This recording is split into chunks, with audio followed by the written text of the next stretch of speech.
Buenas tardes, buenas noches, señoras, señores, un gusto. Gracias por estar en el programa Entre Tintos y Papeles.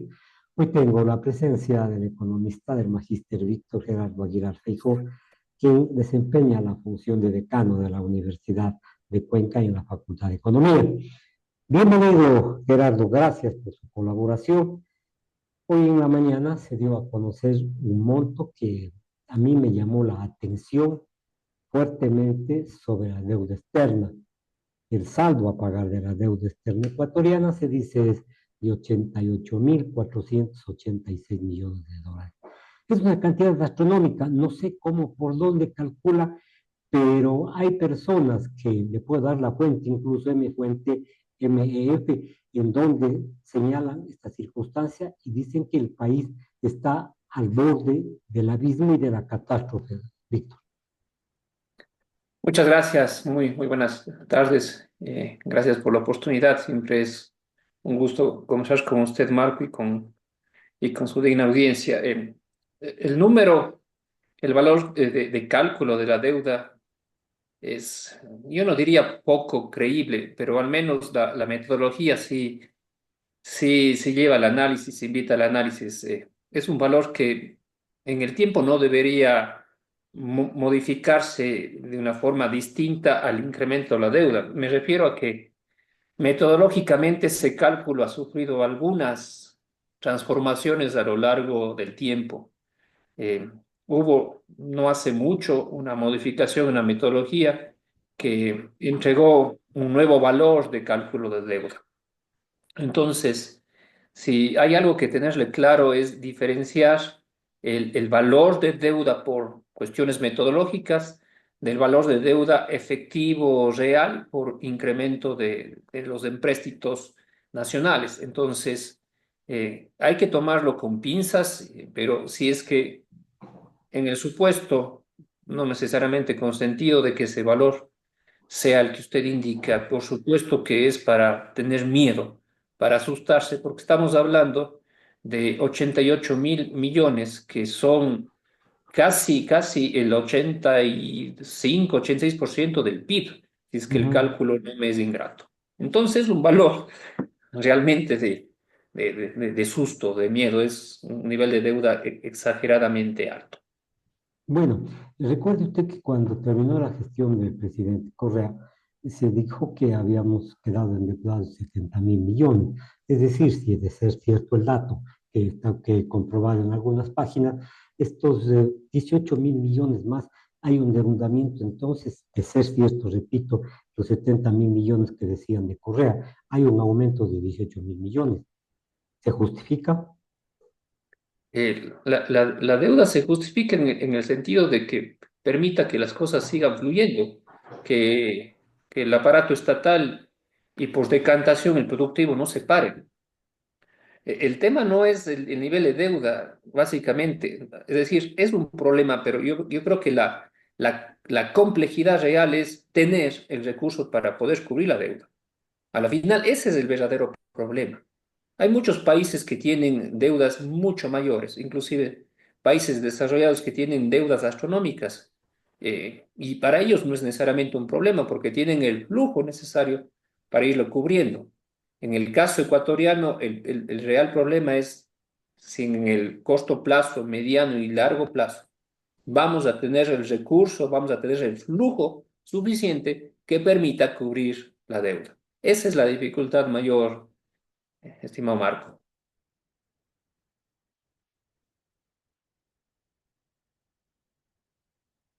De producción, no tenemos los recursos suficientes para pagar la deuda, somos como los pobres que siguen endeudándose y terminan prácticamente en la Arapo.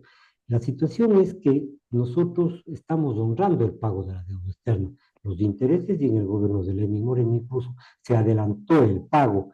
¿Cree usted que el Ecuador siga siendo sujeto de crédito cuando el presidente de la República anuncia hoy que 3.000 millones serán, perdón, 300 millones, 3.000 millones serán utilizados para reactivar la economía si la arcas fiscal está vacía o es una oferta de campaña? No, yo creo que si hay alguna posibilidad de tomar deuda nueva será necesariamente con Banco Mundial, Fondo Monetario, pero, por ejemplo, está descartado de plano la posibilidad de que pueda el país emitir papel, emitir bonos, porque, en primer lugar, tendríamos que afrontar por riesgo país tasas extremadamente altas, muy altas, lo cual significaría un egreso de recursos futuro para capital e intereses que no podrían ser manejados por un Estado que casi está en soletas por las dificultades que todos sabemos. Entonces, siempre la única posibilidad viable va a ser los organismos internacionales. Si es que se tiene que afrontar más deuda, no creo que el camino sea otro, sino seguir negociando y renegociando con el Fondo Monetario. Bien, por otro lado, se dice que nosotros tenemos, que ha crecido la pobreza, la subocupación, que las medidas tomadas en contra de los sectores populares para achicar el tamaño del Estado, en fin, sirve para tener disponibilidad para el pago de la deuda.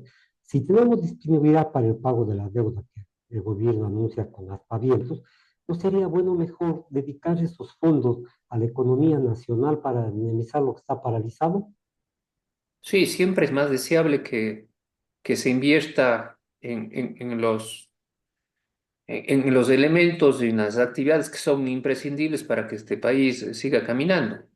Eso es indudable, pero también la presión de los acreedores pueden desestabilizar el país de maneras inimaginables. Entonces, yo creo que esa dicotomía perversa de debería usar los recursos para generar en mi país las cosas que necesito y por otro lado, recursos que son de alguna manera ya propiedad de quienes nos prestaron el dinero, debe ser algo muy, muy difícil de afrontar. Yo siempre digo que el mejor ejemplo es, o la alegoría más sencilla de entender es plantearse la economía familiar. ¿Qué pasa con el padre de familia que tiene que decidir entre la educación de sus hijos, por ejemplo, y cubrir el crédito cuando los acreedores le están acechando? Es difícil. Si es que yo destino los recursos para lo que realmente es vital en términos de la formación, de la educación de mis hijos, ¿cuánto voy a poder soportar eso? ¿Cuánto voy a poder financiar antes de que tenga una nueva oleada de los acreedores que podrían embargarme lo que más quiero? Mi casa, mis activos, qué sé yo. Entonces, algo similar le pasa al Estado. Por eso digo que es una situación extremadamente compleja. Y lo que ha pasado históricamente en este país es que seguimos tirando la pelota hacia adelante a ver que, si es que alguna divinidad o algún milagro nos ayuda a salir del bache, pero no podemos resolver los problemas más elementales que en otras sociedades se ha podido. Y es más, todo esto está exacerbado por estas novedades, no tan novedades como es el no tener la seguridad política y social que demanda un país para poder progresar. Es decir, los niveles de extorsión han aumentado, la inseguridad es una cosa manifiesta, no deja que las empresas y las organizaciones se desarrollen, muchas de ellas cierran, las economías más pequeñas, las empresas medianas o los pequeños comercios están abocados por estas dificultades de seguridad. Entonces, en una situación tan compleja, en una coyuntura tan difícil, este tipo de decisiones son aún más difíciles de afrontar, de darles la cara o de saber qué hacer. Muy Podríamos compleja es la hacer situación un del país. símil, tal vez, con los prestamistas, con los chulqueros, con los agiotistas, con las personas que aprovechan de la necesidad de las gentes, de las personas, para prestar a intereses sumamente altos. Es una realidad que vivimos en el país. Pero podemos nosotros hacer una analogía en este sentido, que los organismos de crédito internacional justamente se enclavan en esto de la pobreza, en esto del no desarrollo, del no crecimiento, para poder imponernos pues intereses mayores. De hecho, la tasa con los multilaterales es una tasa que es manejable dadas las circunstancias. No es una tasa exageradamente alta. Lo que sí sería una aberración financiera es lanzarse a la emisión para poder o tener que pagar tasas del 16, 17%, que son muchas veces superiores a la tasa con los multilaterales. El tema de los multilaterales es que tienen exigencias muy fuertes que no se tiene cuando se emite papel. Por último, el tenedor del bono lo que exige es el pago, pero no está preocupado de que se achique el Estado, ni que se implementen políticas de subsidio o de eliminación de subsidios, ni nada de eso, que son, sí, esas sí son exigencias de los multilaterales. Esa es la mayor diferencia y por eso la decisión de crédito es sumamente importante. Bien, la necesidad obliga a muchas circunstancias y esa necesidad lleva a que personas de instituciones de fin se aprovechen de la buena fe de las personas, en este caso la bancocracia, los bancos, han tenido una utilidad de 600 millones de dólares. ¿Eso se compadece con la realidad o es una imposición del mercado internacional en cuanto a los intereses? No, yo creo que, a ver, la banca nacional ha venido generando utilidades muy importantes, eso es cierto. Eh, pero lo que habría que tener certeza, mucha seguridad es si esas utilidades han sido revertidos en un incremento del impuesto que ellas generan y devuelven al Estado. Eh, y la verdad es que yo no he visto los números, pero habría que suponer que el impuesto sí está en relación, sí está directamente correlacionado con la cantidad de utilidades que han generado. Eh, el tema es que hay problemas detrás de eso también. ¿Qué tan fuerte está el sistema? Sobre todo cuando tenemos información de que los índices de morosidad se han venido incrementando, de que hay una facilidad para el pago a través de tarjetas de crédito, de que por lo general las familias generan un crédito sin tener la perspectiva de que algún momento van a dejar de tener el recurso suficiente para el pago de deuda. Esas son las dificultades que quizás no se están viendo y es más importante de lo que uno cree.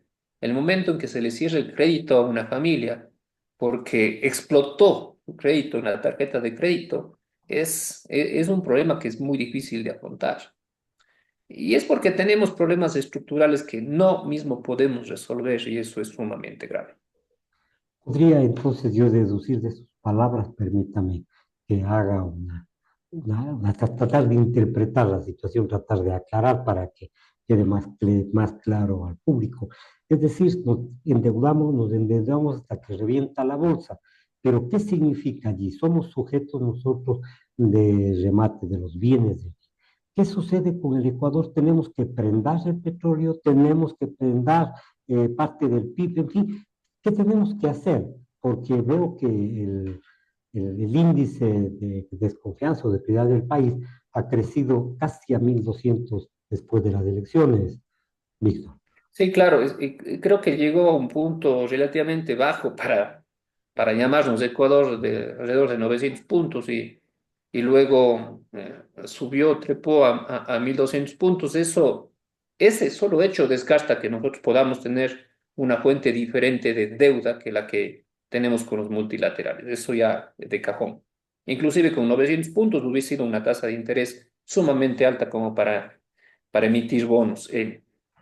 Todo esto se va intensificando porque recién leí en la prensa que el Ecuador tiene que cubrir, me imagino que eso está en el cálculo de deuda, 13.000 millones solamente a proveedores. Y no existen los recursos suficientes para aquello, por supuesto. Pero además,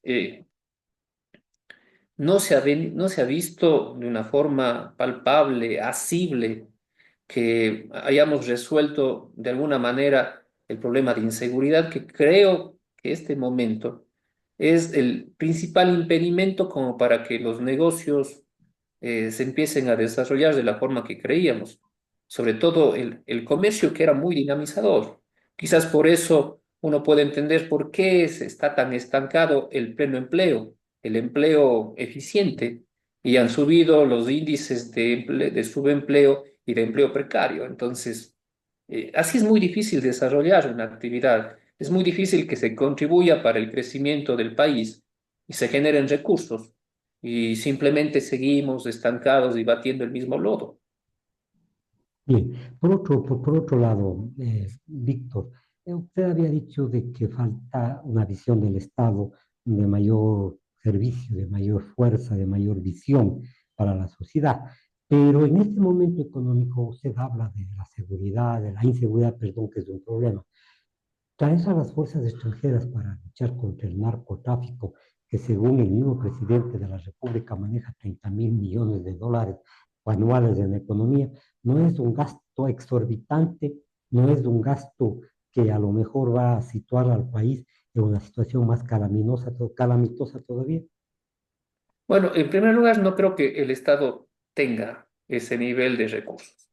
No creo que tenga la liquidez ni el fondo suficiente como para cubrir algo así. Si es que llegan fuerzas extranjeras, será de alguna manera con montos muy inferiores.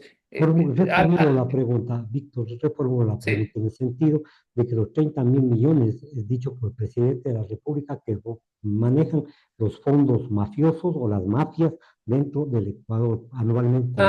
Sí. Ahora entiendo mejor su interrogante, Marco, sí. Nosotros hemos hecho un par de estudios aquí en esta facultad para ver cuál es el peso de la economía oculta en el Producto Interno. Porque claro, la economía oculta, la subterránea, no está registrada en la contabilidad nacional. Entonces, lo que hacemos es estudiar a través de proxies, de aproximaciones a la realidad, cuál podría ser el peso de esta economía oculta en el Producto Interno Nacional. Y claro, creo que hicimos esta medición primero hace unos 12 años, y recientemente un docente investigador hizo lo propio. Y estoy hablando de una medición de hace quizás unos 2 años. ¿Ya? Eh, los números indican, usamos varias metodologías, pero los números indican que esta última vez estábamos cerca a que 4 de cada 10 dólares sean recursos que son de la economía oculta, de la Ujú. subterránea. Entonces, en definitiva, si usted tiene un billete de 10 dólares en su bolsillo, quiere decir que 4 de estos 10 tienen este origen oculto. Así que si es que hay 30.000 millones de dólares, según el dato del gobierno, podrían estar relativamente cercanos a nuestra medición. Sí es una cantidad de ese tipo y quizás un poco más. Entonces, claro, es un aparato enormemente complicado en el sentido de la cantidad de financiamiento con la cual cuentan. Y más allá de eso, a mí me sorprendió, yo no sé si el dato sea real, Sí, pero me sí. parece que el embajador italiano dijo que el 70% Se de puede la droga llegar a ver sale del una Ecuador. barbaridad. Y eso es de terror. Quiere decir que el principal puesto mundial de salida de droga está aquí en el Ecuador, en este país chiquito, ¿No frente a será que están la... ayudando a la campaña política para la utilización de fuerzas extranjeras para militarizar el país, para justificar de esta forma una guerra de guerra? Yo no soy ni de lejos un analista político, pero sí tengo claro el efecto de las decisiones políticas en la economía de este país. Le tengo eso bastante claro. Y claro, y sé también que el político, de alguna manera, sabiendo la importancia de la economía para las decisiones de voto, podría estar de alguna manera impulsando esto, pero no se sabe, ¿no? Sin lugar a dudas es una elucubración, pero en tiempos políticos, previo a una segunda vuelta, creo que vamos a oír de todo, absolutamente de todo. Así que nuestra capacidad de discernimiento tiene que estar al máximo para poder decidir adecuadamente, pero el dato de ser cierto, es alarmante. Sí, 7 de cada 10 aquí en el Ecuador es alarmante. sería funesto para el Ecuador y frente a la comunidad ecuatoriana. Estamos clasificados en el puesto 133 de los países peligrosos y los países sobre la corrupción. esto abona a que la deuda, a que la contratación de deuda externa sea más difícil aún, Víctor. Sí, por supuesto, y abona significativamente. Eh, Ahí sí que no hay dónde perderse. Todo eso complica el financiamiento. Eh, Así que yo creo que quizás el objetivo de algunas instancias es, eh, entre comillas, proclamarle al Ecuador como el país de origen de los males mundiales en cuanto se refiere al narcotráfico. Y por supuesto, usted tiene razón, eso de alguna manera coadyuva que fuerzas extranjeras tengan el justificativo como para empezar acá, que creo que es la intención que ahora mismo se está discutiendo, se va a discutir en asamblea. Eh, pero a fuerza de ser práctico, eh, si cualquier medida que se tome y que nos ponga en una situación mejor a la que tenemos, es decir, que bajen los niveles de inseguridad, eh, yo creo que validando siempre su costo, yo creo que es algo que hay que pensar, que no hay que descartar, por lo menos. Ya, ahora, por otro lado, la economía ecuatoriana se ha contraído según ciertas fuentes y Macro, por ejemplo, señala que ha habido un decrecimiento en el 2024 del menos 2,2 y que para este año se prevé un crecimiento incluso de 1 o 2 puntos. Esta es otra circunstancia, es otro nivel u otra forma de medir la contratación de la deuda externa y de buscar fondos para la inversión pública que dinamiza, por último, el trabajo. Claro, y el dato de crecimiento 2024 es real, está ya evidenciado, corroborado, sí. Ujú. Hubo un crecimiento negativo, en palabras de los economistas, y el crecimiento estimado para el 2025 no es necesariamente una mejora sustancial, es el típico, el clásico efecto rebote. Cuando uno cae tanto, rebota y al año siguiente aparece crecimiento, pero ese crecimiento es efecto de esa caída, no necesariamente es efecto de las mejoras sustanciales o estructurales que se requieren para crecer sostenidamente. El dato real, el dato válido, el que nos da mejor perspectiva, no es el crecimiento del 2025, es el Ujú. crecimiento que tendremos en el 2026 y años posteriores. Esa es una referencia como para realmente analizar si hay una mejora eficiente o real de la economía nacional. Parece entonces que la situación del país de los ciudadanos se complicará de alguna forma. Pero, a más de eso, existen varios factores que nos han llevado a esta circunstancia. La situación de la pandemia, los apagones, bueno, en fin, no quiero politizar sobre el tema, pero son situaciones que nos llevan a eso. La muerte cruzada, la situación de las elecciones de ahora le hacen más débil al sistema ecuatoriano, a la economía ecuatoriana, frente a los ojos externos. Sí, por supuesto, porque nadie toma una decisión hasta que sepa qué tipo o qué gobierno va a ser el que esté al frente del país a partir de mayo. Entonces, todas las decisiones que están en este momento, me refiero sobre todo a las de inversión, a las empresariales, están seguramente en un stand-by, en un espera para ver qué ocurre. Eh, Todo eso abona la dificultad, pero además hay una que es la que, de hecho, a mí me preocupa enormemente y es esta posibilidad de que esos recursos que le mantienen a este país en gran medida vivo, que son las remesas de nuestros migrantes, vayan a sufrir por la coyuntura externa, por las decisiones del gobierno de Estados Unidos, vayan a verse disminuidos notablemente para los próximos meses y años, porque entiendo que esta suerte de cacería en la que se hayan abocado nuestros migrantes no les va a permitir tener el flujo o mantener el flujo de remesas que venían enviando al país.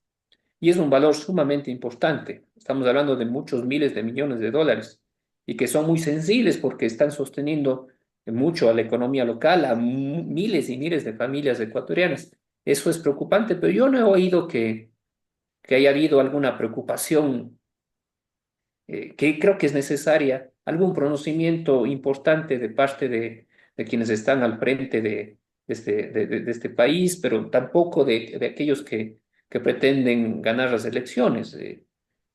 Mutis por el foro, pero o quizás, o quizás este silencio obedece a algo o no se dan cuenta del problema, pero me llama mucho la atención que nadie diga nada sobre esto. Bueno, yo le hago un pequeño resumen. Los pueblos centroamericanos, especialmente México, se han quejado en forma grave sobre estas imposiciones del señor Trump, que rompen incluso el principio de derecho internacional. Pero al margen de esta situación, caen las remesas, no hay fuentes de trabajo. Ayer conversaba con un corredor de bienes, se ha estancado la compra-venta de bienes raíces. Entonces, esto significa que también se paralice la mano de obra de muchos ciudadanos, pero también nosotros debemos considerar otras circunstancias. La reducción del tamaño del Estado que ha promulgado los gobiernos de Lenín Moreno, de Lazo y del señor Novoa, cerrando varios ministerios, en fin, creó desocupación en muchos sectores. La reducción del tamaño del Estado puede coadyuvar, entre comillas, a que mejoremos la economía, pues un sofisma. Es decir, todo lo que signifique un alivio a lo fiscal debería ser tomado como positivamente, pero la reducción del tamaño del Estado tiene que ser, eh, tiene que ser quirúrgica. Es decir, no puedo yo volar cabezas porque el tamaño del Estado es muy grande, ni puedo yo lanzar el dado y ver qué institución, qué ministerio, qué unidad elimino, ¿no? Eso es, yo creo que es sumamente técnico. Y en la medida en que eso es sumamente técnico, debería saber con total prestancia qué es lo que quito, qué me ahorro y por qué. Así que tampoco es costo porque debo costar, ¿no? Tiene que ser mucho más fino, mucho más ajustado, mucho más inteligente, porque reitero, cualquier egreso superfluo que se puede eliminar debería ser bien visto, pero tiene que ser eso, tiene que cumplir esa característica, tiene que ser un egreso que no afecte a las condiciones eh,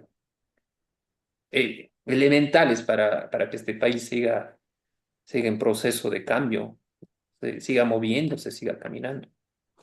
Según el criterio de varios economistas y analistas económicos que tienen y gozan de credibilidad en el país, en el año 2025 el Ecuador tiene que pagar del presupuesto general del Estado 11.310 millones de dólares. ¿Cree usted que con esa cantidad que tiene que pagar el Ecuador puede despegar económicamente, por más que se cambien políticas públicas, por más que se sitúen bonos, en fin, la política y la politiquería se encuentran pues cruzando ofertas demagógicas? ¿Cree usted que esa cantidad, 11.310.000, podemos cancelar o debemos diferir con urgencia esas circunstancias? Ha sido una historia repetida en este país que los vencimientos se han venido cubriendo, pero con más deuda. Es por eso que es una rueda que gira y gira.